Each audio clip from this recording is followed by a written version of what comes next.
Hello dear student. तो आज की हमारी वीडियो का टॉपिक है अगस्त असाइनमेंट क्लास 12th फिज़िक्स यानी कि भौतिक शास्त्र के असाइनमेंट के आंसर हम लेके आ चुके हैं। इससे पहले हमने अपने चैनल पे हिंदी क्लास 12th और इंग्लिश के असाइनमेंट के आंसर अपलोड कर दिए हैं। लिंक आपको डिस्क्रिप्शन में मिल जाएगा। तो आपको वीडियो को एंड तक देखना है क्योंकि जो असाइनमेंट के मार्क्स हैं वो आपके एग्ज़ाम में भी जुड़ते हैं, क्योंकि लास्ट ईयर भी एग्ज़ाम में जो है आपके मार्क्स जुड़े थे ये वाले। तो असाइनमेंट लिखना बहुत ज़्यादा कंपलसरी है। तो वीडियो को अच्छे से देखना है, अच्छे से आंसर्स लिखने हैं और ये आंसर्स एकदम राइट है। तो देखिए इसमें प्रश्न नंबर 1, तो इसमें सी धारिता वाले संधारित्र को विभक्त अवशेषित करना है। तो इसमें और इसका जो ऊर्जा का जो व्यंजक स्थापित भी करना है। ठीक है, तो ये फर्स्ट क्वेश्चन का ए वाला है। 2 पार्ट दे रखे हैं फर्स्ट वाले क्वेश्चन के, ए और ब। तो आपको देखना है ऐसे ही करना है। पहले मीनिंग लिख लेंगे, उसके बाद सॉल्व करेंगे इसको। तो इसमें हमारा आंसर आ जाएगा। आप चाहे तो स्क्रीनशॉट भी ले सकते हैं या फिर वीडियो को पॉज करके भी अपने आंसर्स लिख सकते हैं। और आप हमें कमेंट करके भी बता सकते हैं कि आपको किस और सब्जेक्ट के आंसर्स चाहिए। उसके बाद फर्स्ट वाले क्वेश्चन का जो ख वाला पार्ट है उसमें पूछा गया है संधारित्र की धारिता किन 2 बातों पर निर्भर होती है।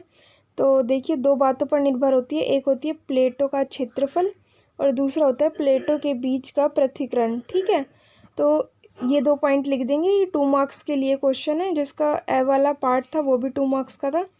तो इसमें आ जाएगा आंसर, 2 पॉइंट आ जाएंगे। ठीक है, इन 2 बातों पर निर्भर होती है। और लास्ट में लिख देंगे धारिता को एक समांतर प्लेट मापा जाता है, ये हम इसमें लिख देंगे। उसके बाद प्रश्न नंबर 2 यानी कि आंसर नंबर 2 का ए, इसके भी 2 पार्ट है। तो ए क्वेश्चन है समभिव्वी तल के 2 गुण लिखिए। तो 2 गुण लिखने हमें 2 पॉइंट लिखेंगे हम इसमें 2 मार्क्स के लिए। तो पहला है समभिव्वी तल को विद्युत क्षेत्र रेखाएं सदैव लंबवत काटती है। और सेकंड है 2 समविभव तल कभी भी एक दूसरे को नहीं काटते, अन्यथा दोनों तलों के कटा बिंदु पर विभव के 2 मान होते हैं जो कि संभव नहीं है। अब इसी का ब वाला क्वेश्चन है यानी कि क्वेश्चन नंबर 2 का सेकंड, विद्युत द्विध्रुव किसे कहते हैं, 2 उचित उदाहरण देकर समझाइए। तो पहले हम यहाँ पे विद्युत द्विध्रुव का मीनिंग लिखेंगे, अर्थ लिखेंगे उसका। ठीक है, तो यहाँ पे पहले हम हेडिंग डाल लेंगे ब्लैक पेन से, फिर उसकी अर्थ लिख देंगे। तो ये भी 2 क्वेश्चन के लिए है, 2 मार्क्स के लिए वाला क्वेश्चन भी। उसके बाद इसके उदाहरण देने हमें 2। तो देखिए हमने यहाँ पे 2 उदाहरण दे रखे हैं 2 पॉइंटों में। परमाणु द्विध्रुव, हम जानते हैं कि परमाणु में धनात्मक आवेश अर्थात प्रोटॉन नाभिक में स्थित होते हैं तथा ऋणात्मक आवेश विभिन्न कक्षाओं में नाभिक के चारों ओर घूमते हैं।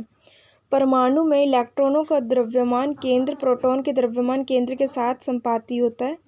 उसके बाद वैद्युत द्विध्रुव का जो दूसरा उदाहरण है वो है परमाणु को जब वह बाहरी विद्युत क्षेत्र में रखा जाता है तो उसके धनात्मक व ऋणात्मक आवेशों के द्रव्यमान एक दूसरे के सापेक्ष हट जाते हैं तथा परमाणु एक ध्रुव बन जाता है।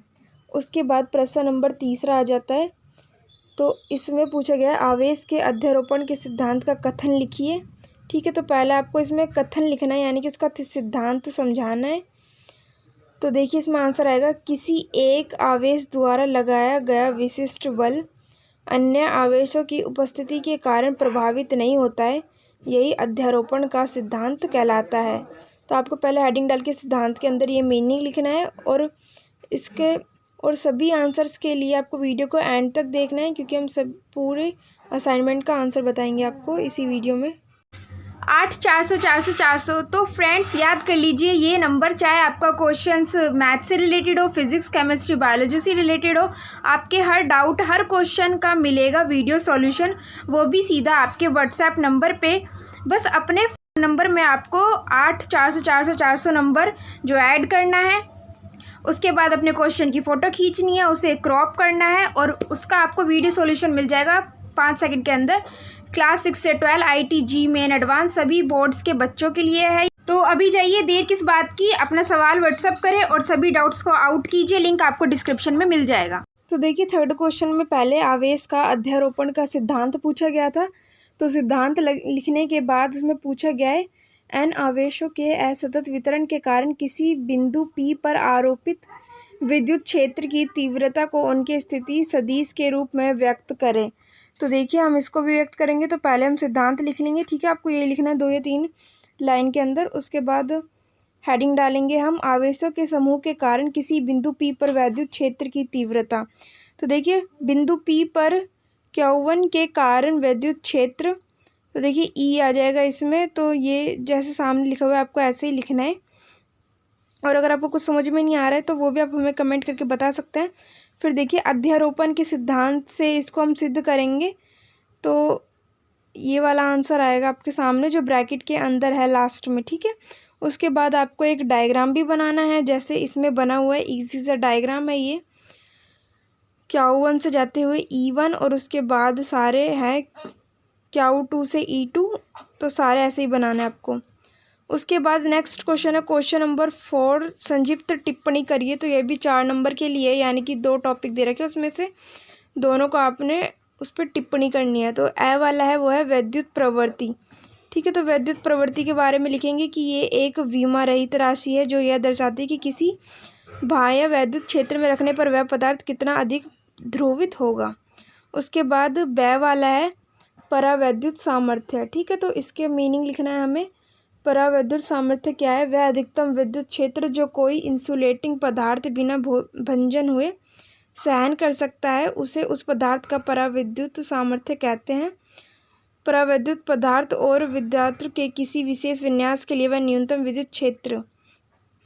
उसके बाद क्वेश्चन नंबर 5 आ जाता है आपका कि जो गैस की जो प्रमेय है उसके बारे में बताना है, ठीक है। तो देखिए पहले इसका मीनिंग लिखा हुआ है, आपको ऐसे ही लिखना है।